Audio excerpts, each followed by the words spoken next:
ए यो तपाईँको manual book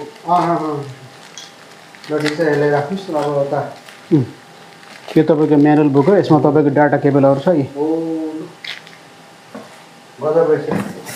अनि यसमा तपाईँको एकदम सेफ्टी तरिकाले अब यो प्याकिङ गरिएको छ अब यसलाई म निकाल्न गइरहेको छु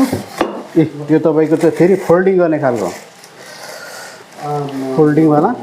जनताहरु चाहिँ हेर्न तयार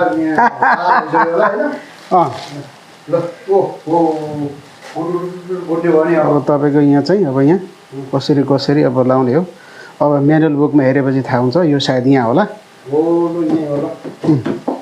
ल यो यहाँ भयो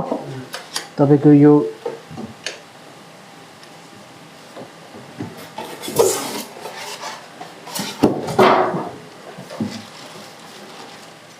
अब यसलाई बाहिर निकाल्नु पर्ने भयो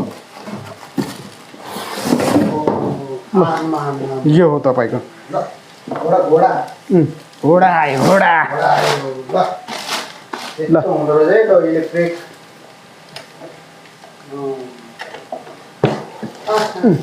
फोल्डिङ पनि हुँदो रहेछ फोल्डिङ बक्काइदा फोल्डिङ पिक्चरमा देखाएको जस्तै हुँदो रहेछ यहाँ पिक्चर छ तपाईँको फोल्डिङ ल तपाईँको अब यो चार्जिङ सायद चार्जिङ गरेपछि यो थाहा हुन्छ ए यो तपाईँको गियर यो तपाईँको गियर 1 नम्बर 2 नम्बर मोडमा स्लो मोसन मिडियम मोसन अनि फास्ट मोसन अनि यो ठ्याक्कै प्राइस चाहिँ कति पर्यो यहाँको कति पर्यो नेपालको यसको तपाईँको पर्यो यहाँको 1000 जुलोटी नेपालको अहिलेको तपाईँको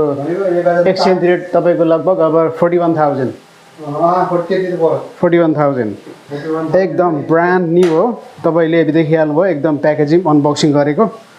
म चाहिँ अब पहिलेदेखि सामीको एकदम फ्यान यो मेरो वाच रिस्ट वाच पनि सामी ब्रान्डकै हो अनि अब यही हो अब तपाईँको यसलाई चार्ज गर्नुपर्छ पहिले चार्ज गरिसके पछाडि अनि त्यसपछि यसलाई तपाईँको टेस्ट राइड गर्न सकिन्छ ल यो हेर्नु तपाईँको सामी लेखिरहेको छ सामी electrical scooter 4 light second generation ल तपाईँले धेरै धेरै बधाई छ होइन भोलिदेखि यो चार्ज गर्ने पनि तपाईँले दुःख भएन अब भएन पहिले पनि मैले साइकल चलाइरहेका थिएँ गियरवाला साइकल चलाइरहेको थिएँ अब साइकल चलाउँदा वाक्क दिक्क भएर तपाईँको अब अलिकति प्रमोसनमा चाहिँ आएर अब यो सामीको इलेक्ट्रिकल स्कुटरतिर लाग्यो 1000मै आयो नि त आयो